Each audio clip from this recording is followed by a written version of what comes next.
ఎవరికీ తలవంచని ఒక యూదు గతంలో కమెడియన్ నటుడు అయిన వ్లాదిమిర్ జెలెన్స్కీ పక్కా వ్యాపారైనటువంటి అమెరికా అధ్యక్షుడు డొనాల్డ్ ట్రంప్ మధ్య ఓవల్గా ఆఫీస్లో ఒక పత్రికా సమావేశం జరిగినటువంటి విషయం తెలిసిందే.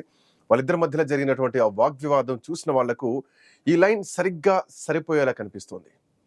అదేంటంటే నిన్నటి వరకు ఒక లెక్క, నేటి నుంచి మరో లెక్క.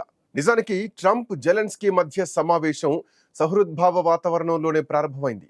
ఇద్దరు దేశాధినేతలు ఒకరి పట్ల ఒకరు గౌరవపూర్వకంగానే మాటలు ప్రారంభించారు, ఒకరికొకరు అభినందించుకున్నారు. అయితే రష్యా అధ్యక్షుడు వ్లాదిమిర్ పుతిన్తో యుద్ధాన్ని ఆపే విషయంలో ఆయన ఇచ్చేటువంటి హామీలను నమ్మలేమని జెలెన్స్కీ వ్యాఖ్యానించిన తర్వాతే సమావేశంలో మాటల వేడి పెరిగింది. ఈ తర్వాత ఇద్దరు నేతలు కూడా ఒకరితో ఒకరు విభేదించుకున్నారు. కాగా ఈ అంశంలో జెలెన్స్కీని రిపబ్లికన్ పార్టీ సెనేటర్లు తీవ్రంగా విమర్శించగా యూరోపియన్ యూనియన్ నాయకులు మాత్రం ఉక్రెయిన్కు మద్దతుగా నిలిచారు. దీంతో అసలు ఈ జెలెన్స్కీ ఎవరు, అతడి బ్యాక్గ్రౌండ్ ఏమిటి, ఏకంగా అగ్రరాజ్యం అమెరికా అధ్యక్షుడిని ఎదుర్కొనే ధైర్యం ఎక్కడి నుంచి వచ్చింది అన్న విషయంపైన ఇప్పుడు అందరూ ఆరా తీస్తున్నారు. ఈ నేపథ్యంలోనే ఆయన గురించినటువంటి పూర్తి వివరాలని లోతైన విశ్లేషణతో మీ ముందుకు తీసుకొచ్చింది ఈరోజు ఇన్ డెప్త్లో ఐ న్యూస్. జెలెన్స్కీ ఎవరంటే ఉక్రెయిన్ అనబడే పూర్వకాలపు సోవియట్ యూనియన్ ప్రాంతంలోని ఓ దేశానికి అధ్యక్షుడు. పూర్తి పేరు వొలోదిమిర్ జెలెన్స్కీ. నిజంగానే ఒక అసాధారణ నాయకుడు. రాజకీయాల్లో ప్రవేశించే ముందు ఆయన టెలివిజన్ రంగంలో నటుడిగా, స్టాండప్ కమెడియన్గా పనిచేశారు. ఆయన నిజ జీవితంలోనూ నటిస్తుంటారు అన్న పేరు కూడా ఉంది. 1978లో జన్మించినటువంటి జెలెన్స్కీ యూదు మతానికి చెందినవారు. ఆయన కుటుంబం హోలోకాస్ట్ సమయంలో జర్మనీలో నాజీల చేతిలో తీవ్రంగా నష్టపోయింది. అయితే జీవితం ఆయనకు కొత్త మార్గాన్ని ఇచ్చింది. తను జీవించాల్సింది ఇక్కడ కాదననిపించింది. దాంతో రాజకీయాల్లోకి రావాలని ఆయనకు కోరిక పుట్టింది. మన దేశంలో అవినీతి వ్యతిరేక పోరాటాలతో చాలా మంది రాజకీయాల్లో ఓ వెలుగు వెలిగిపోయారు. సరిగ్గా అలాగే జెలెన్స్కీ 2018లో అవినీతికి వ్యతిరేకంగా ఉక్రెయిన్లో పెద్ద క్యాంపెయిన్ ప్రారంభించారు. ప్రజలకు సమగ్ర పరిపాలన అందించాలనేటువంటి లక్ష్యంతో సర్వెంట్ ఆఫ్ ది పీపుల్ అనే రాజకీయ పార్టీని స్థాపించారు. 2019లో జరిగినటువంటి అధ్యక్ష ఎన్నికల్లో ఈ పార్టీ ఘన విజయం సాధించింది. ఇంకే ఉంది, జెలెన్స్కీ ఉక్రెయిన్ అధ్యక్షుడిగా ఎన్నికయ్యారు. అప్పటిదాకా ఏకపక్షంగా ఉన్న రాజ్యాంగాన్ని మారుస్తానని, అవినీతిని నిర్మూలిస్తానని ప్రజలకు ఎడాపెడా హామీలిచ్చారు. జెలెన్స్కీ నిజంగా ఓ నటుడు కాబట్టి అప్పటి వరకు ఆయన వద్ద ఉన్నటువంటి సంపద గురించి చాలా చర్చ జరిగింది. ఆయన ఆస్తి మన కరెన్సీలో అయితే 260 కోట్ల రూపాయలకు పైగా ఉందని సమాచారం. అయినప్పటికీ దేశ సంక్షోభ సమయంలో ఆయన వ్యక్తిగత లాభాల కంటే ప్రజాస్వామ్య పరిరక్షణకు ప్రాధాన్యత ఎక్కువ ఇచ్చారని ఆయన అనుచరులు చెబుతూ ఉంటారు. జెలెన్స్కీ అధికారంలోకి వచ్చిన వెంటనే 2020లో కరోనా మహమ్మారి ప్రపంచాన్ని మొత్తాన్ని కుదిపేసింది. ఉక్రెయిన్లో కూడా కోవిడ్-19 ప్రభావం చాలా తీవ్రంగా కనిపించింది. ఆ విపత్తు సమయంలో ఆయన ప్రభుత్వ విధానాలను మారుస్తూ ప్రజలకు అండగా నిలిచారు. అయితే 2022లో ఉక్రెయిన్పై రష్యా యుద్ధం ప్రారంభించింది. ఇది జెలెన్స్కీకి అతిపెద్ద సవాల్గా మారింది. ఆయన స్వయంగా సైనిక దుస్తులు ధరించి కథన రంగంలోకి దిగారు. ఉక్రెయిన్ ప్రజలను ఏకతాటిలో పెట్టి దేశాన్ని రక్షించేందుకు కృషి చేశారు. ఈ క్రమంలో జెలెన్స్కీ అద్భుతమైనటువంటి వాక్చాతుర్యం, హావభావాల కారణంగా అమెరికా సహా పశ్చిమ దేశాల నుంచి భారీగా ఆర్థిక, ఆయుధ సహాయం కూడా లభించింది. అమెరికా నుంచి లక్షల కోట్ల రూపాయల సహాయాన్ని తీసుకురావడంలో జెలెన్స్కీలోని నటుడే కీలక పాత్ర పోషించాడని విశ్లేషకులు అంటూ ఉంటారు. ఆయన విమర్శకులు మాత్రం ఆయన్ను యుద్ధకాంక్ష కలిగిన వ్యక్తిగా అభివర్ణిస్తున్నారు. మరోవైపు ఆయన మద్దతుదారులు ఆయన్ను ధైర్యవంతుడైనటువంటి నాయకుడిగా ప్రశంసిస్తున్నారు. జెలెన్స్కీ ఎప్పుడూ తన వైపు కెమెరాలు చూస్తున్నాయన్న విషయాన్ని మర్చిపోరు. అందుకే వాటికి కావలసినంత మేత వేస్తూ ఉంటాడని చెబుతూ ఉంటారు.